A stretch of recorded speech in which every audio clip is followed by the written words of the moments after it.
Hey guys, and welcome back to another video. Today I'm going to be carrying on where I left off with the steering rack on the Mini. So I just want to go over the steering column. A lot of people are asking how I removed it. You'll find on the bottom of it, just here, a pinch bolt. So you remove the pinch bolt, take out the bracket on the steering column itself, and then you'll have to just wriggle left and right while you're inside the cab till it comes off completely. First of all, I'm going to get the car up in the air. Once up in the air, remove my wheels, track rod ends, and then undo the U-bolts to the steering rack and see if I can wriggle it out. I'm going to be filming this over the next couple of days because I'm doing it a bit after work. So I'm going to get started now.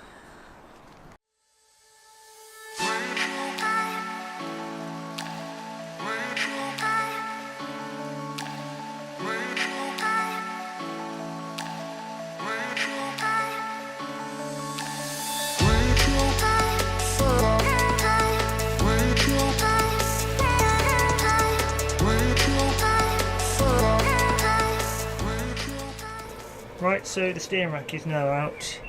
I cheated a little bit. I undid my brace bar bolt at the top there. The tail mounts I've undone to the loose. And then I undid the floor mounts down here. You can see that. Just here, they're undone. And then I removed the dampers and then jacked the subframe so it pivoted on this one bolt here, and that gave me just enough room to slide it out. And the good news is I found a missing screwdriver I left a year ago. Right guys, back for the second day of my steering rack replacement. Let me just show you the racks. So you can see here the old and the new. That's the old grubby one, and the boots falling off and everything that's how it come out. Nice new one. On mine I've had to modify it because of my engine conversion. I'll rub this cast lump off on both mine just to make it fit. I'm going to try and squeeze it back in the hole. After that, once I've got it located, I'm going to crack the locking it off here, count the threads off, and then that's the amount of turns I find on this one I'm going to use to wind the new ones on this. So I've got a rough idea on tracking for when I get it to the garage to get it tracked. The only thing you really have to prep on this is these little, I don't know what they are, like plasticky shim things on the U-bolts to hold the rack in place. So yeah, let's get it fitted.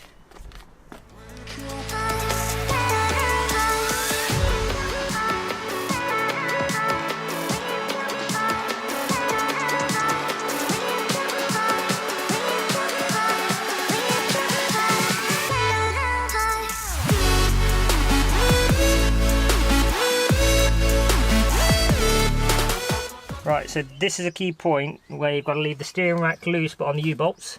So I've just put the nuts on the U-bolts to hold the rack in place. I've got to put the column in place, and because I have a drop bracket here, that moves basically the spline stump into a different angle. So first we find out where the bolt goes through here for the pinch bolt, feel for where your slit mark is, and we slot it on, slip your nut in to match to it. Just going to put a bit of grease on it first though.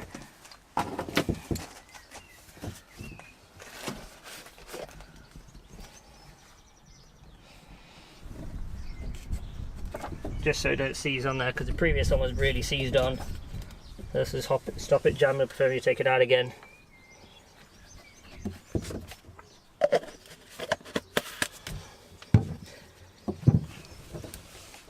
Right, so find your slip mark where it is, make sure it lines up to your rack, wriggle it, get it to drop into place,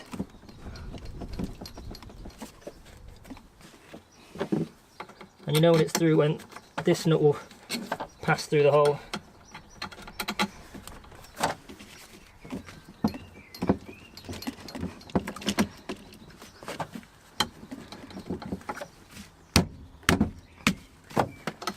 That's it. Perfect, that's through.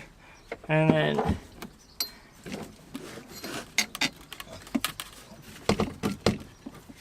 get your bracket in place.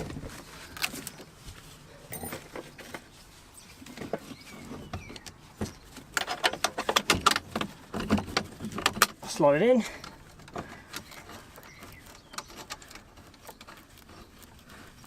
And then wherever, mine's locked at maximum drop on mine, so I know I can just nip mine up fine there and it'll be alright.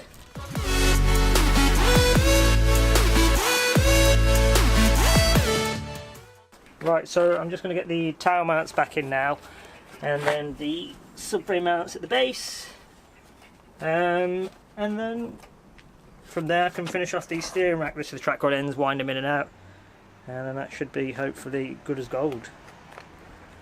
Right, so under the assumption that this steering rack and these track rod ends are very similar, I mean they look similar lengthwise, hopefully if I count them off right it'll match up on the new rack. Well, close enough so I can get it driven. So we'll count it off from the end. I've already slackened the nut off. So 1, 2, 3, 4, 5, 6, 7, 8, 9, 10. 10 turns that comes off. I have to reuse the old nut, unfortunately, on this. So passenger side is 10. Driver's one. 1, 2, 3, 4, 5, 6, 7, 8, 9, 10, and a little bit, 10 a little bit. Right, so get these nuts off. So I'll put them both about 10 each, turns in. And hopefully that should bring us back to square one. Pull this off. Pass me the grease out for the other side, please.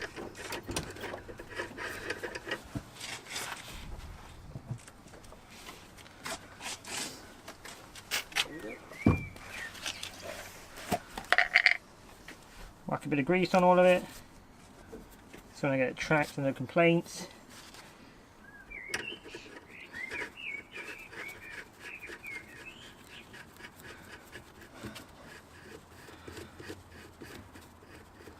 Wind the locking nut on. Tear one of these open.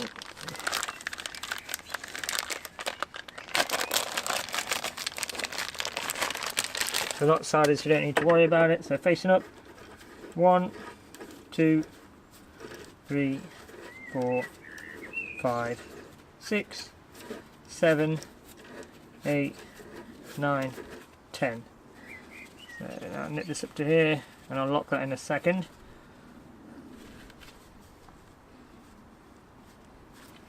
And then the other side.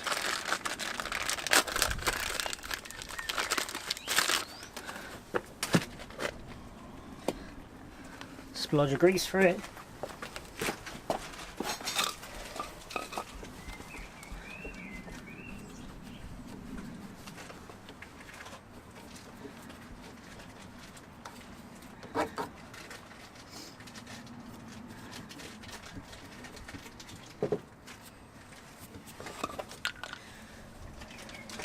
Nuts on there.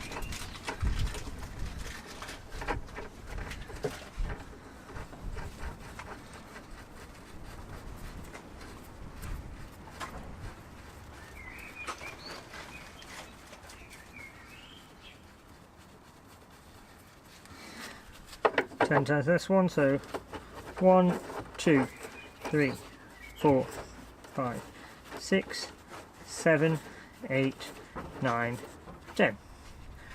Get one nut lined up there, and I'm just going to lock it off now. Right, so that's all I can really do for today because the rain clouds are coming in from above.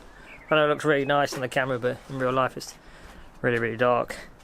You get the idea now of how to fit a steering rack.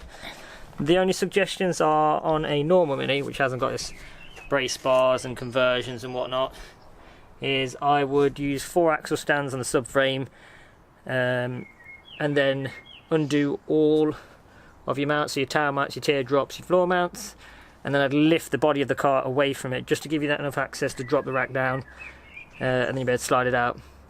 Because normally you're meant to remove the whole subframe to get the rack out, but it's not feasible in every situation, is it, that sort of thing. Hope the video's helped out. If you could, like, share and subscribe. See you in the next video.